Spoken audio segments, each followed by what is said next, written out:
Well, Jermaine Sanwoolu is joining us now, and of course, to talk more about this. Thank you for your time, Jermaine Sanwoolu.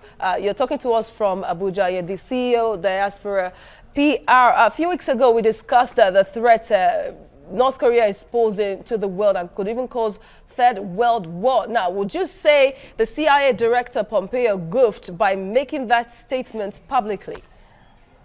Well, thanks a lot for having me this morning.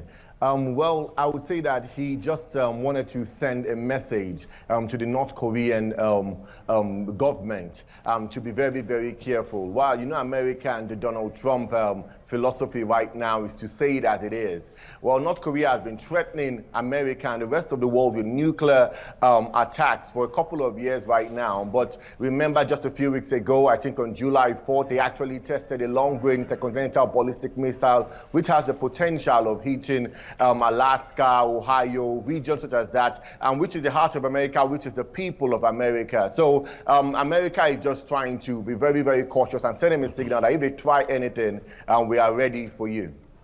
All right, Jermaine, it is quite concerning that despite the Atomic Energy, the agency that monitors and regulates all of these, North Korea has not been able to be put under control.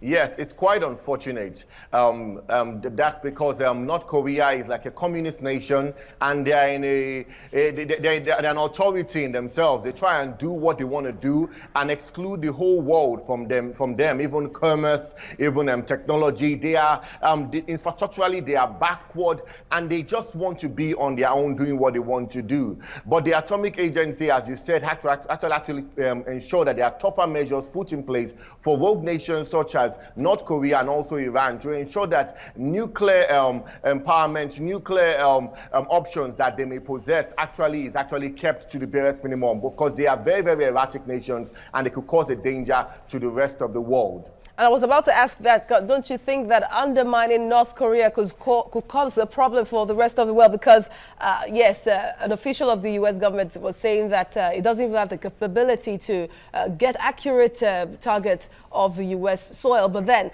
the last missile test of North Korea got to the doorstep of Alaska.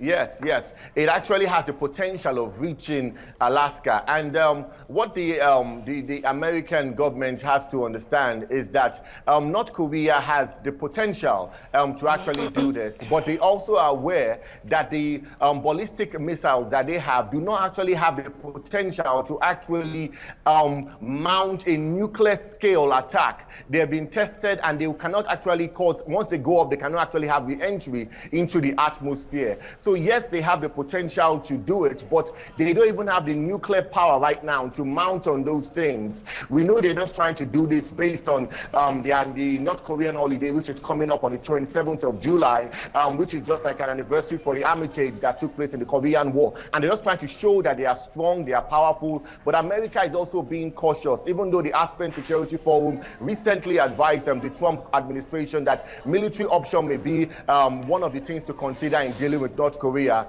But they have to be careful that an Iraq situation whereby they go and attack a foreign nation is not created, because that area is quite sensitive. Many of us know that South Korea, North Korea are just around China, which is a world power, and we don't want to cause any kind of world war interfering with China internal security too. All right, Jermaine, the tension in the Korean Peninsula is heightening. And we wonder what scenarios going forward do you see playing out?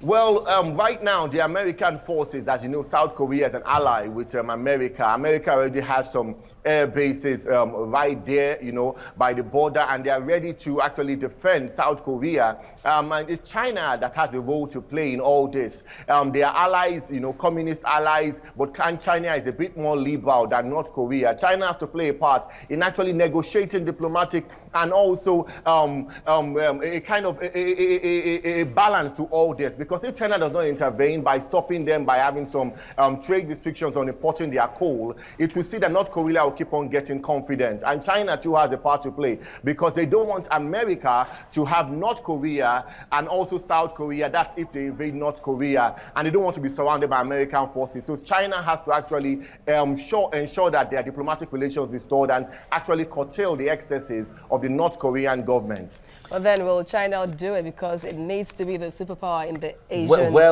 analysts have said that all of this, China has the power to say, North Korea, stand down.